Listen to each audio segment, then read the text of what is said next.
মঙ্গলালোকে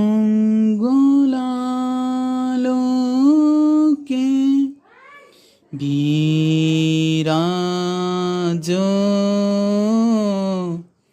সত্য সুন্দর। এই শাশ্বত বাণীটি রবীন্দ্রনাথ ঠাকুরের। যাহা দিলাম তাহা উজাড় করিয়া দিলাম, এখন ফিরিয়া তাকাইতে গেলে দুঃখ পাইতে হবে। এটা রবীন্দ্রনাথের হৈমন্তী গল্পের উক্তি। কিছু আরম্ভের পূর্বেও আরম্ভ আছে, সন্ধ্যাবেলায় দীপ জ্বালার আগে সকালবেলায় সলতে পাকানো। এটি রবীন্দ্রনাথের যোগাযোগ থেকে নেওয়া।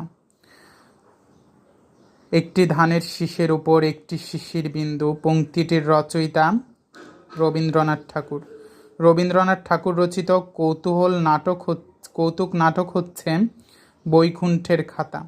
রবীন্দ্রনাথ ঠাকুর কত বছর বয়সে সাহিত্যে নোবেল পুরস্কার পান? 52 বছর বয়সে। চোখের বালি উপন্যাসটি লিখেছেন রবীন্দ্রনাথ ঠাকুর। তোমারেই যেন ভালোবাসিয়াছি শতরূপে শতবার, জনমে জনমে যুগে যুগে অনিবার। রবীন্দ্রনাথ ঠাকুরের অনন্ত প্রেম কবিতার অংশ।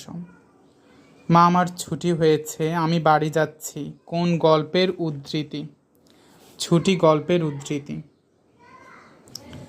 চিত্রা রবীন্দ্রনাথের একটি কাব্যগ্রন্থ। ঢাকা বিশ্ববিদ্যালয়ে কোন তারিখে রবীন্দ্রনাথ ঠাকুর তার প্রথম বক্তৃতা প্রদান করেন? 1926 সালের 10 ফেব্রুয়ারি। কোনটি রবীন্দ্রনাথ ঠাকুরের কাব্যগ্রন্থ? মরিতে চাহি না আমি সুন্দর ভুবনে ছড়াটি কার রচনা? রবীন্দ্রনাথ ঠাকুরের। বলাকা কাব্য লিখেছেন রবীন্দ্রনাথ ঠাকুর। রবীন্দ্রনাথ ঠাকুর কত সালে ঢাকা বিশ্ববিদ্যালয়ে বক্তৃতা দেন?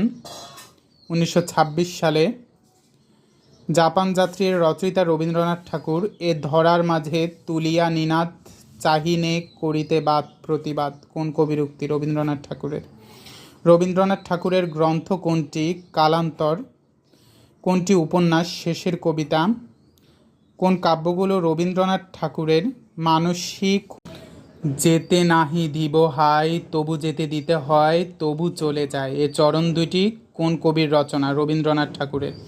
শেষের কবিতা কী ধরনের রচনা? উপন্যাস। রবীন্দ্রনাথ ঠাকুর সোনার তরী কোথায় রচনা করেন? শিয়ালদহে বসে। 2 বিঘা জমি কবিতাটি রবীন্দ্রনাথ ঠাকুরের। রবীন্দ্রনাথ ঠাকুর কত বছর বয়সে ছোট গল্পকার হিসেবে আত্মপ্রকাশ করেন? 16 বছর বয়সে। বাজে কথা রবীন্দ্রনাথের কোন গ্রন্থের অন্তর্গত? বিচিত্র প্রবন্ধের অন্তর্গত। রবীন্দ্রনাথ রচিত কাবুলিওয়ালা গল্পে কাবুলিওয়ালা